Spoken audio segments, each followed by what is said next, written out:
Well, folks, I can do a clearance, but it's not going to be cheap. Although I do offer a 6-month guarantee. That fellow takes us totally for granted. Hey, Stewart, in or out, huh? Frank Bannister had a remarkable ability Psychic investigator? to communicate with the dead. You can see spirits? Emanations are normally confined to the cemetery, You cannot push spirits around!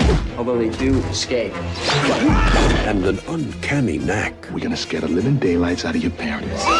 for making a profit off the living. We're supposed to be his business partners. Everyone says that you're a fraud, but I've seen what you can do. Give it up, Frank. Death ain't no way to make a living. All right, The Frighteners.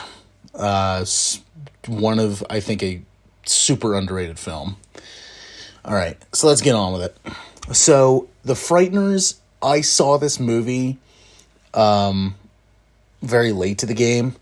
I was shown this, I think, when I was in middle school, I believe. Maybe like first couple years of high school, by my dad, and watched it and was like, wow, it's like, it feels very like Ghostbusters, but it's in a different wheelhouse. It's not really a bunch of comedians doing it. It's Peter Jackson doing it. So who knew the man that would later do, Lord of the Rings and King Kong, would make a dark comedy film about ghosts. All right, let's see what you got. And was genuinely surprised on how good it actually was. So, The Frighteners is about Michael J. Fox. He plays a guy who, after a car crash that ended up killing his wife, he has the power to see ghosts and communicate with them. And he's basically kind of like left everything behind. They have a dream house and he's basically just stopped building it, but he has like a couple of ghost friends that help him in his extermination business. But slowly after that, people are starting to realize like, okay, maybe he's a fraud. And then all of a sudden, this someone going around as the Grim Reaper is killing people, and he's the only one that can see him. So we get on that adventure. So when I first saw the movie, I thought it was going to be more like serious and like straightforward, especially coming from somebody like Peter Jackson. And then I started watching the movie and was going, how is, like, this is really funny. Like, and then I looked at it, it's like, oh no, because it's supposed to be a horror comedy. It's a dark comedy. So I'm like, okay, that makes more sense now. So not a lot of people, remember that Peter Jackson, before diving into the world of King Kong and Middle Earth, he made over the top horror films like Bad Taste, and then I think it was like a couple years before this, he did Dead Alive or Brain Dead, which is just a overly gory zombie film if you haven't seen it. In fact, I think it's one of those movies that's banned because it is so gory. But it's like, wow, okay, that's really violent. But and then he does a ghost movie that really doesn't have a whole lot of gore. Now, this movie originally was going to be PG-13.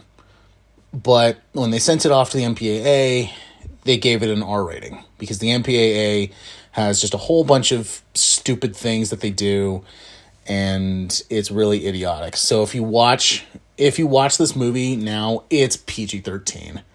I mean, yeah, there's a couple moments, like mainly with swearing and maybe some like disturbing imagery that may garner, like, okay, maybe not 13 years old, but a little bit more than that. Maybe 15 years old would probably be a good spot.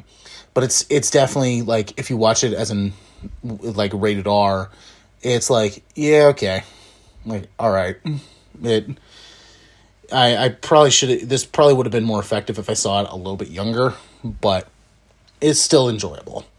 Now, the two the two people in this movie that I think, are, to me, the spotlights of the film is Michael J. Fox, because in this movie, he's not playing a teen wolf. He's not playing, a kid that all of a sudden got handed the keys to a DeLorean, and he's going back in the 50s. So he's not playing that character. Now he's an adult.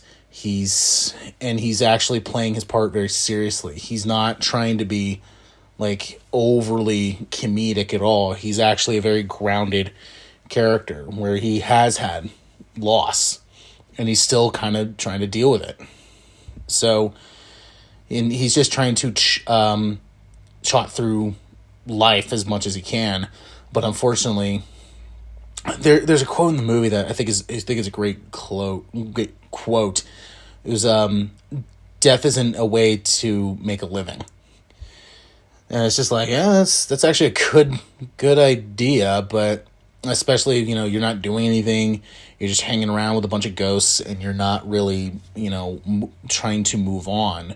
You more just want to like stay the way you are. There's no rhyme or reason to, move on and change. So he's playing very much a like, how you're trying to deal with loss. He does that very well. And I believe this was the last movie he did before he semi-retired, because I believe his Parkinson's started kicking in more. But him and Jeffrey Combs, because, if you don't know who Jeffrey Combs is, just Reanimator. That's all you really need to know. But the kind of character he plays like FBI agent who has had years of undercover work, and it's kind of like given him like PTSD from it. But he very much plays his character very comedic. And it's just like, he's just such a good actor. Like, just period. To me, they're the standouts of the film. This movie is really funny. Especially if you watch the director's cut. They actually put a lot more like humor back into the movie. And I was watching it with my dad, and he was laughing, and he said, like, that wasn't in the theatrical cut. And while the director's cut doesn't really add anything new, it adds a lot of humor back in. So, if you want more funny bits, watch the director's cut. The mystery that they keep going, which is, who is this Grim Reaper? Is it actually the Grim Reaper, or is it someone going around posing as the Grim Reaper? Like, or is it all fake? Like, what's going on? So the mystery they have, it keeps building and building, and they keep you interested until it's revealed. So it's like, all right, that's really cool. Now I hit the bad parts. The CGI. They use quite a bit of CGI in the film. And it's mid-90s CGI, so it doesn't really hold up particularly well. There are some parts that still do, but especially towards the third act, when they really lay on heavy with the CGI, it's like, whoa, okay. You're going a little overboard with that. So that could be the big draw-off. Danny Elfman, his score, he did the score for this. I think his score is good, but it could have been better. But then I read, I watched an interview with him, and he even said, like, this one was one of his weaker efforts because he really didn't have a grasp on what to do and, like, the style that was going on.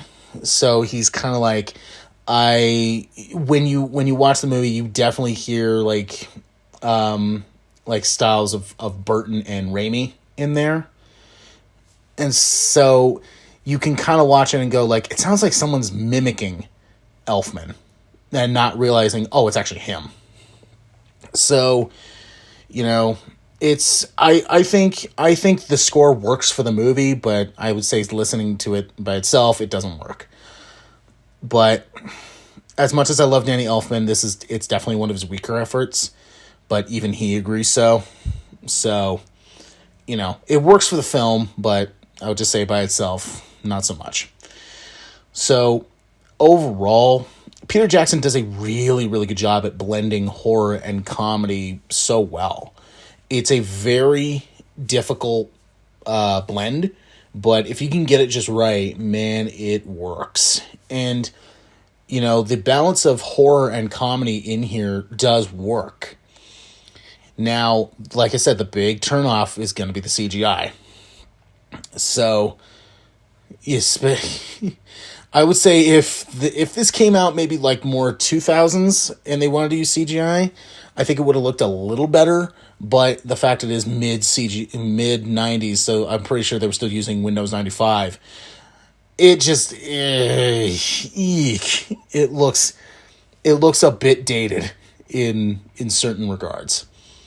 Now, like I said, this is pretty much PG-13 by today's standards. It's almost like the same thing with like Army of Darkness, where yes, it has an R rating, but if you watch it, it's PG-13 by today's standards. So it's a very light R or a very heavy PG-13.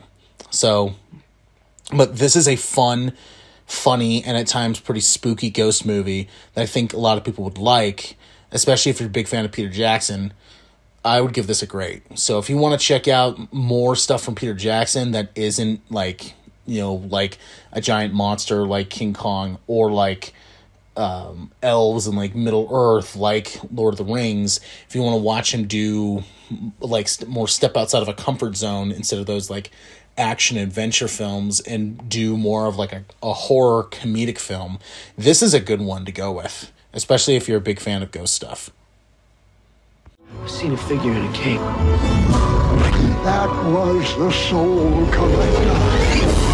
When your number's up, that's it. Frank, we got problems. All these murders that have been going on in Fairwater, they're gonna pin them on you. From Universal Pictures and Robert Zemeckis. You're next, pal.